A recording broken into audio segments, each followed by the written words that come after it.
The art of heating fine sand, sodium, calcium, and a few other minerals and rolling it into glass was invented by the ancient Phoenicians. Around about the 7th century, an Italian navigator brought the process back to Venice, and by the late 1400s, the glass blowers of Murano had established a dominance that lasted more than 600 years. And then, someone did to them what they had done to the Phoenicians. Factory owner Marco Mazzega found a copy of one of his company's best-selling items for sale in the U.S.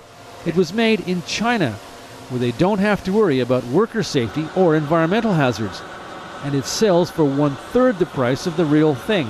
So the only advantage the Murano producers have is quality. Most consumers can't tell the difference, but the Murano glassmakers say anyone who buys a fake is being cheated out of a unique history of culture and pride.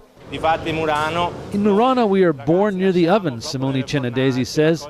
It's a thing that comes to you like speaking and writing and walking. You become a glass worker. But it still takes 15 years to be called a master glassblower on Murano, the island where the glassblowers were ordered in the 13th century because their ovens were considered a fire hazard among the wooden palaces of Venice. The skills of the Murano artisans were so highly prized that they were afforded special privileges, such as being able to wear swords, and their daughters could marry into the Venetian aristocracy. But any glassmaker who tried to leave the island would have his hands cut off.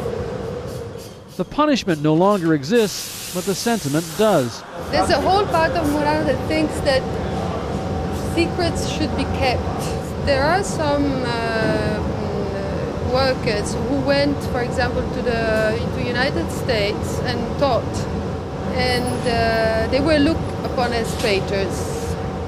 The Chinese fakes that cut into the $240 million a year market are seen as even worse, although some glassmakers see a bright side.